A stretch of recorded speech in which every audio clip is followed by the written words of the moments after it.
So yesterday I was going through my day like I typically do, and then YouTube decided to drop a bombshell of an email, a bombshell of an update to their terms of service.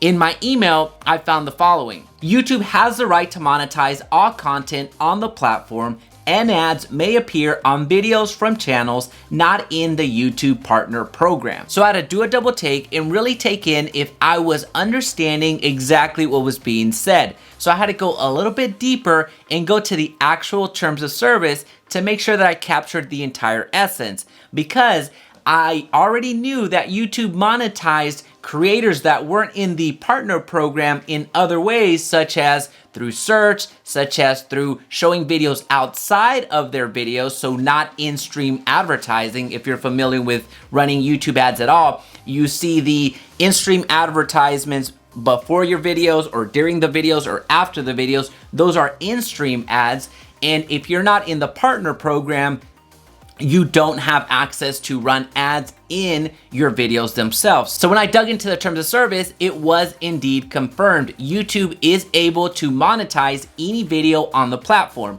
regardless if the creator has their ads on or not. So if you look at the terms of service, it says the following about the right to monetize. You grant to YouTube the right to monetize your content on the service, and such monetization may include displaying ads on or within content or charging users a fee for access. This agreement does not entitle you to any payments starting November 18th, 2020. Any payments you may be entitled to receive from YouTube under any other agreement between you and YouTube, including the example payments under the YouTube Partner Program, channel memberships, or Super Chat, will be treated as royalties. If required by law, Google will withhold taxes for such payments. So yes, you're granting YouTube the access to monetize any content that you have uploaded. And I suspect that this includes any content in retroactive form. It's not from here going forward. It includes all the catalog, all of your videos that you've already produced.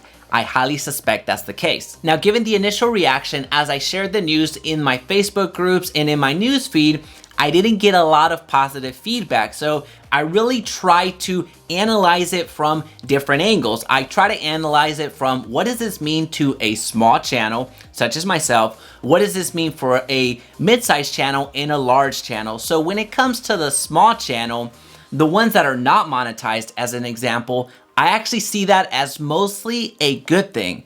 I see the fact that smaller channels having videos that are monetized, although they're not getting money for it, which is a bad part, although they're not getting money for it, I do see YouTube putting some advertising behind it. I do see YouTube pushing it and promoting it to other people. And that's something that I've always felt was the case when it comes to monetized videos. I feel that YouTube is more likely to promote a video if it's monetized, because YouTube has something to gain outside of allowing the platform to advertise a viral video without having any ads that YouTube can benefit from. So I've always suspected that's the case. And if that's true, that YouTube favors and promotes more videos that have ads within them, then it is gonna help smaller YouTube channels. Now again, I don't see it as being a good thing that the smaller channels don't get the AdSense revenue right off the jump because they're not in the partner program.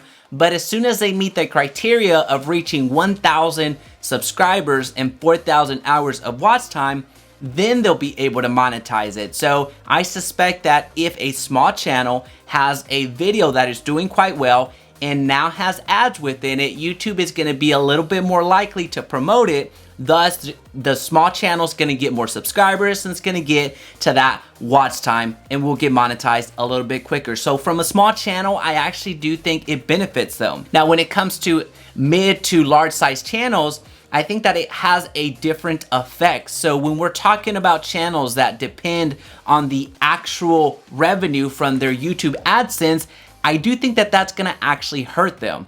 And the reason being is because, take this channel as an example. This isn't a mid-size, this isn't a large channel by any stretch of the imagination. At the time of this recording, there's 13,000 subscribers on the channel, but this channel has such a high CPM that it's generating a good amount of income per month. This past month, it was about $2,800. And for the amount of views that it gets, that is astronomical. So what I suspect that channels that have a similar income or revenue from YouTube AdSense, I suspect that the income and the CPM will actually be reduced, because what's happening now is not only is this type of channel and the channels that do have a good amount of income from being generated every single month, they're not only competing with other people that are in the partner program, but they're now also competing against the entire catalog of channels out there, the entire catalog of videos out there that aren't in the partner program. So I do suspect that CPMs will drop, because now YouTube has an entire library, its entire library actually, of videos that it can monetize, because there's some very high-ranking videos, depending on the niche that you're in, that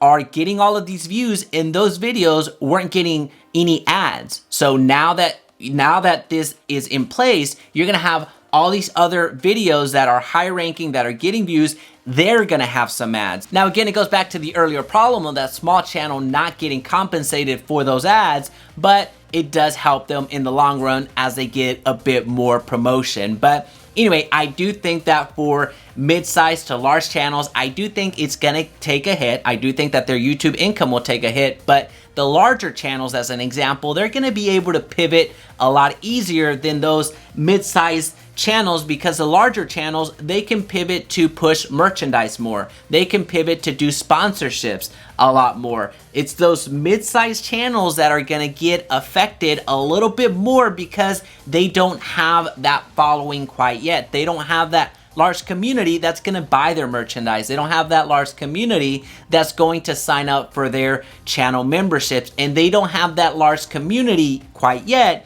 that is going to bring a ton of advertisers to make a video for them. So in the forms of sponsored videos. So I do see those mid-sized channels being affected a bit more than the smaller and the larger channels. And from YouTube's standpoint, I can actually understand it. They now have the ability to monetize those smaller channels that have videos that go viral, and basically they have the ability to monetize anything they want. Now, simply because they have that ability, I don't think they will execute it. I don't think that you're gonna find every single video on YouTube monetized, because that would be a poor investment on their standpoint. And I say that's a bad investment not to knock the smaller creators or any creator out there. I say that it's a bad investment because YouTube's investment is on us, the creators. We're the ones that bring the product to YouTube. We're the ones that bring the content to YouTube. So when it comes to an investment, YouTube is gonna see a higher ROI by investing in creators that actually create content,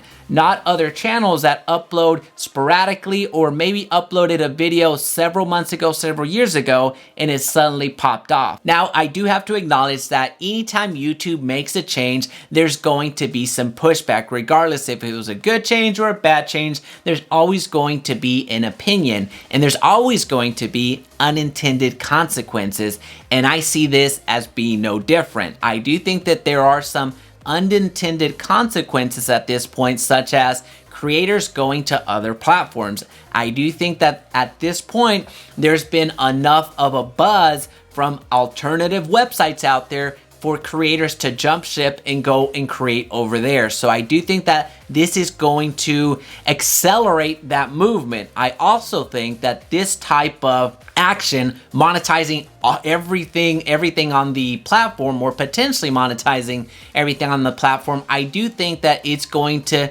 lead to a rise in ad blockers. So I do think that more viewers are gonna adapt ad blockers, so that means that the ads actually won't show up for them, which from a viewer experience, I can see how that's good for them. But when it comes for a creator, I can see how that's going to reduce their income. So that's also something to be cognizant of. And from another unintended consequence, or maybe it was an intended consequence, I do think that this will lead to a rise in YouTube premium subscriptions. I do think more viewers will be pushed to go ahead and get that subscription, which means that they won't get ads altogether. So as I'm saying this, I do think that that's actually something that YouTube took into consideration and does foresee potentially happening where more and more people subscribe to the YouTube Premium to avoid the ads altogether, now that the viewer won't be able to escape them regardless of the creator that they watch.